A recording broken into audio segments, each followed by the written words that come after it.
One American town looks like any other when you see it from an airplane window. Trees line the quiet residential streets, and there's usually a highway running through to an industrial area where many town people work. But in every town, you'll find houses like this, run down, neglected.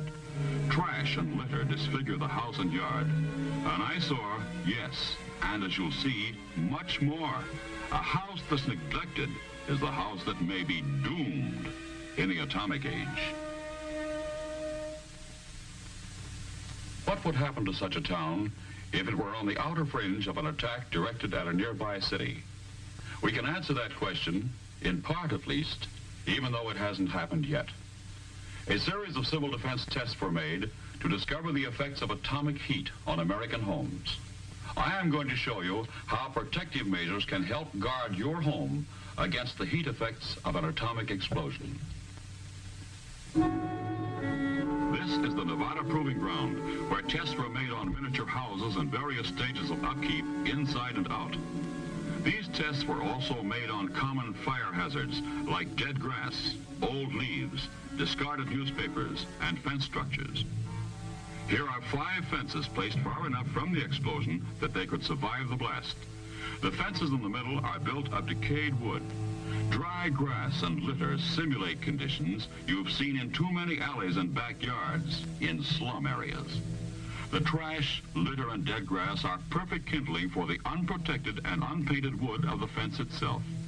The moments tick away as we await the bomb and the fireball.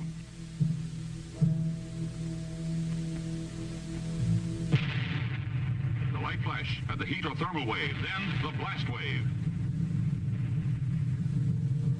You'll remember the 3 middle fences are built of rotten wood, unpainted and surrounded by trash. They are immediately ignited. The 2 outer fences, without litter, are slower to ignite. Decayed, combustible wood surfaces like these fences are readily ignited by heat flash. Likewise, some types of interiors are easily ignited. This will be demonstrated in the next test.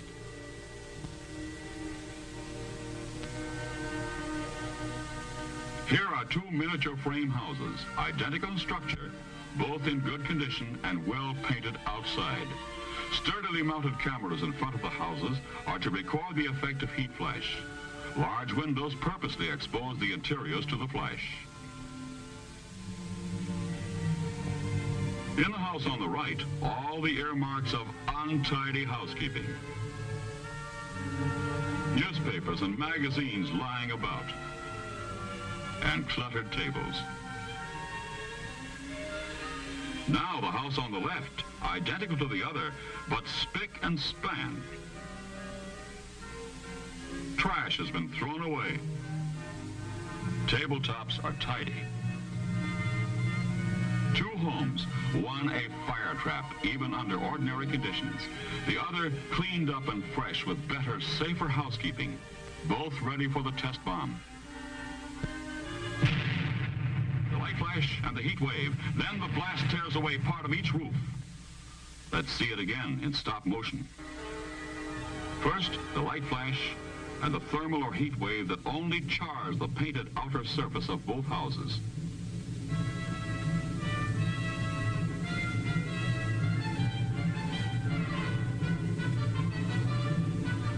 Then the blast.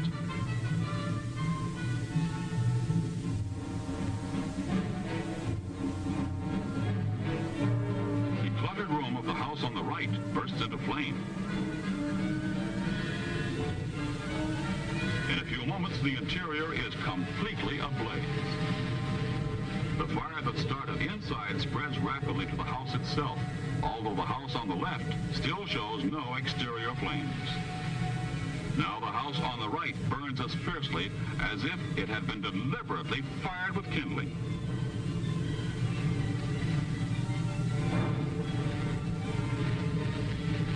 The lack of fire-safe housekeeping has doomed this house to destruction. In the other house, with its better, safer housekeeping, readily extinguished afterward. Damage? Yes, but the house still stands.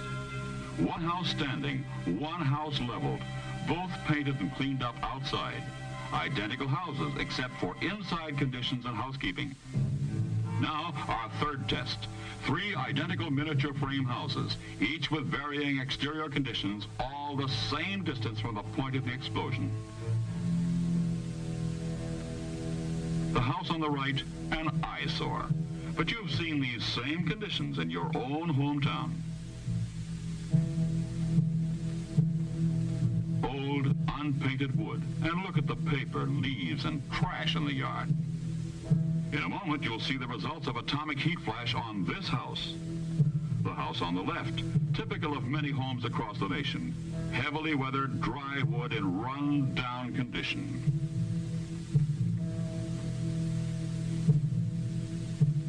This house is the product of years of neglect. It has not been painted regularly. It's dry and rotten. A tinderbox ready to turn into a blazing torch. The house in the middle, in good condition, with a clean, unlittered yard. The exterior has been painted with ordinary, good quality house paint. Light painted surfaces reflect heat, and the paint also protects the wood from weathering and moisture damage. Let's watch the test now and see what happens under atomic heat.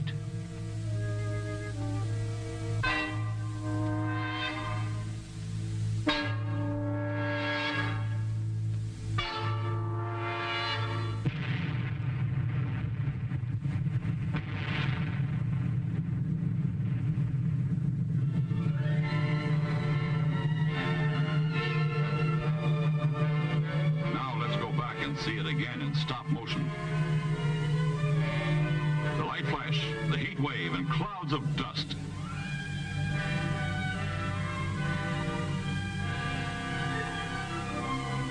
Keep your eye on the house on the right. Notice how the heat wave affects it.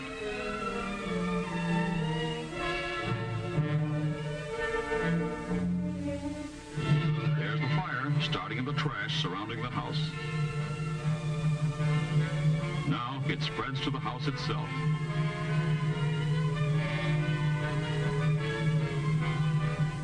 In a moment, the blast wave, and here it comes.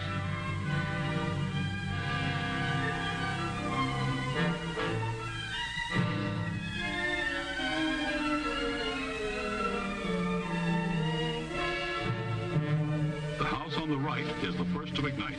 The trash serves as kindling for the dry, weathered wood.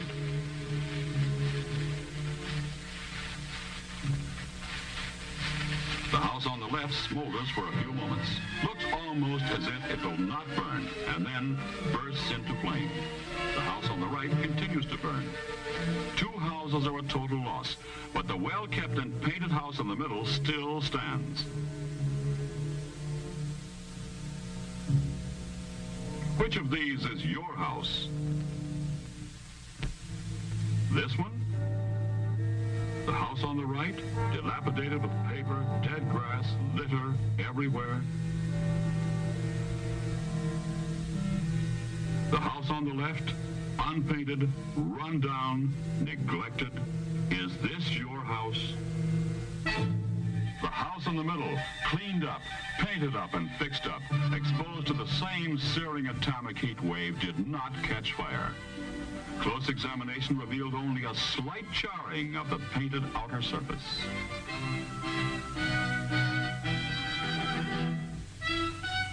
Yes, the White House in the middle survived an atomic heat flash.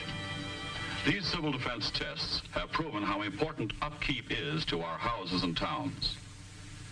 Now it's up to us, the people, to take decisive action. All right, you say, what can I do about it? What can my community do? All over America, towns and cities are organizing local cleanup, paint-up, fix-up campaigns. Boy and Girl Scouts and school children of all ages are told how they can help by organizing teams to clean up alleys and backyards. See that you help by removing all of the litter, junk, old newspapers, and trash. They collect and pile up. Your community needs this help. Do those long-delayed repair jobs now. Trim your shrubbery and trees, weed and plant flowers. Keep your block cleaned up.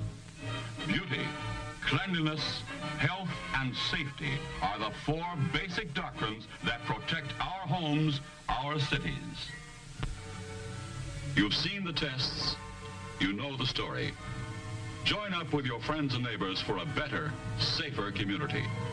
It's also good civil defense, which is everyone's responsibility.